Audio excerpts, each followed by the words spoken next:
welcome back to my channel, Baseball Talk with Nick Morgan. So, it has been a little while since my last upload here on YouTube, but I'm coming at you guys with some big news potentially regarding the 2020 Major League Baseball season. A lot's been going on yesterday. It was actually pretty scary. Yesterday, Major League Baseball executives went up to the Players Union, and there was this whole big thing we're going to talk about in this video. But first, we are on the grind. We are getting closer and closer to 1,000 subscribers. So if you are new to the channel, don't forget to drop a like down below, comment, and subscribe if you haven't already. Let's get into it, guys. We're talking about the potential 2020 season, the big deal between the union and the owners, and what's going on, what this could mean for us, the players, the owners, and all that good stuff. Here we go. Now we're going to get into some of the potential changes here that could be coming our way for the Major League Baseball season, if one is going to be played in 2020. Now, it is the middle of May already, which means we are quickly approaching the beginning of June. And with that being said, we should not expect a 162-game full year. It seems like Major League Baseball is targeting like 80-ish games. I don't think there's a set number. 82 might have been thrown out there at one point, I think I read, or 80 to 85, somewhere. I mean, nothing is definite, nothing is finalized at this point, so we don't know. This could change again. It could be lower, it could be higher, the number of games being played, but at the moment, it seems like it could be a solid 80-game year, which is half of a season just about. And then I would also assume that the All-Star Game and the Home Run Derby are to be canceled because they're supposed to be hosted in Los Angeles, and it just seems like if we're already having a shorter season, there's not going to be much room for that. I don't think there's going to be that week off in the middle of the year now, so we do have an 80-ish game season hopefully coming our way, but another change or something that we could expect is that all teams will be playing home games in their regular stadiums with no fans. And if this isn't the case, if their place, like if their home isn't secure enough, isn't safe enough for players to be traveling in and out of, then it would be taking place at a spring training site. So I know that might not have made sense. I'm going to kind of break that down for you guys right now. Take the Blue Jays, for example. They're up in Toronto, Canada now. Going ahead and getting teams to travel from the United States to Canada might be a little bit harder, might not be as safe with everything that's going on. So what might happen with the Blue Jays is that they might have to play all of their home games down in Dunedin, Florida, where they play spring training.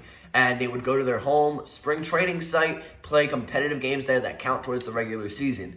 And that could be with any team. The Yankees and the Mets might not play in New York because we know that's been a big outbreak of the crisis. So we don't know how this is going to work yet. There are some other adjustments that have to be made as well. But home games could potentially be played without fans, which isn't a surprise either. For me, as long as there's baseball on television, I'm fine. I don't need to go to the games. I just want to watch, right? So I think that's kind of the consensus for most of us fans. If we really want baseball back, that has to be necessary.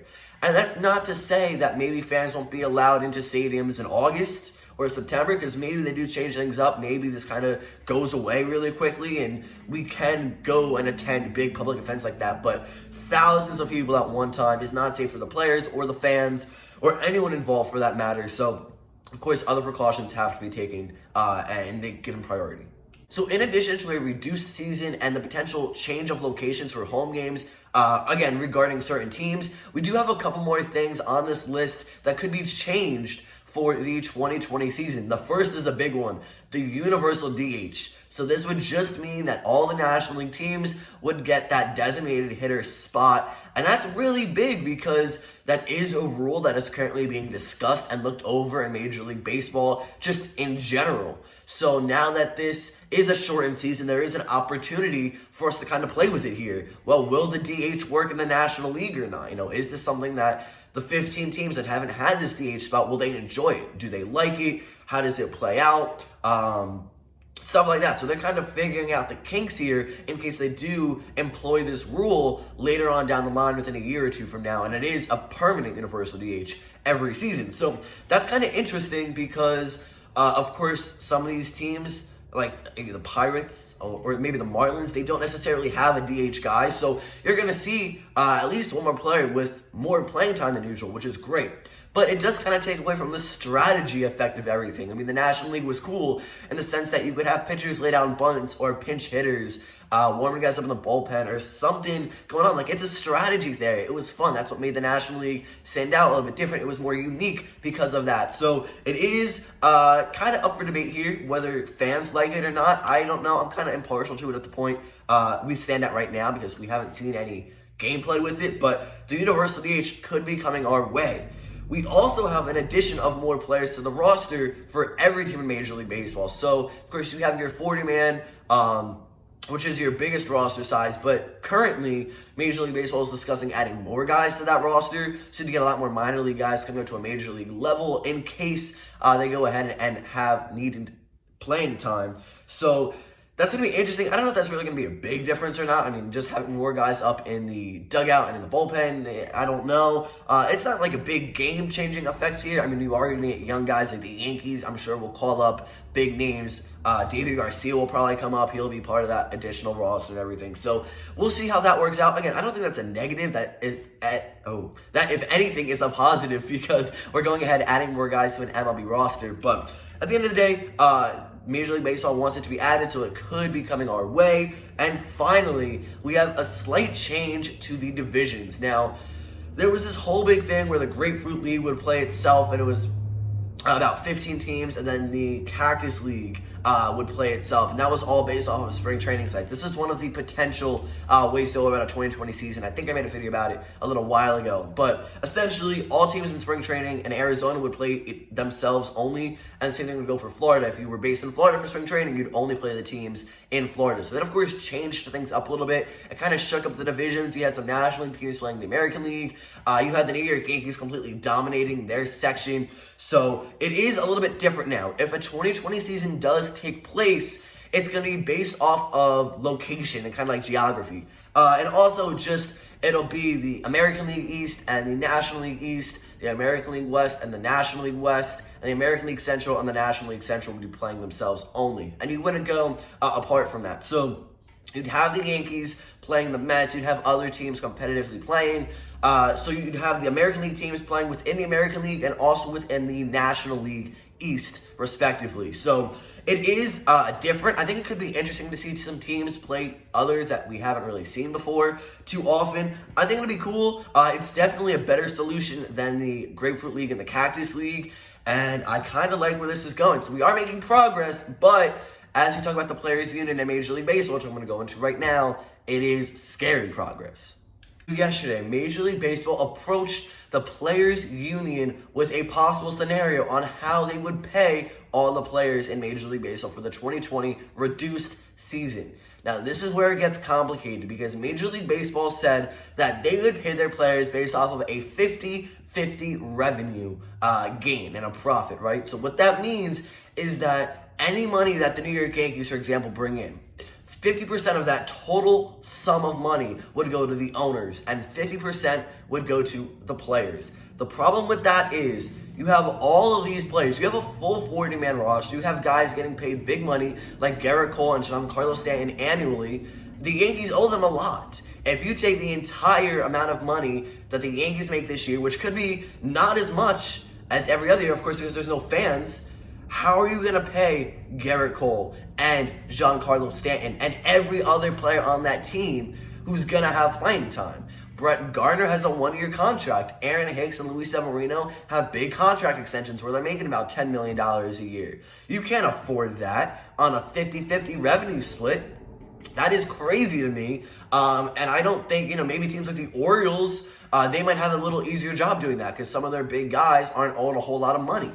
But a 50-50 revenue split, that's a non-starter right there. That is a terrible way to get the ball rolling. If you guys are not aware, Major League Baseball and the Players Union have to come to an agreement before baseball can be played. And of course, the Players Union immediately said, nope, this isn't going to work. We're not going to accept this. Players need to get paid a lot more. And I agree 100%. Okay, players need to get paid. Yes, some people might say, well, they're millionaires. They get millions of dollars every year based off of playing baseball.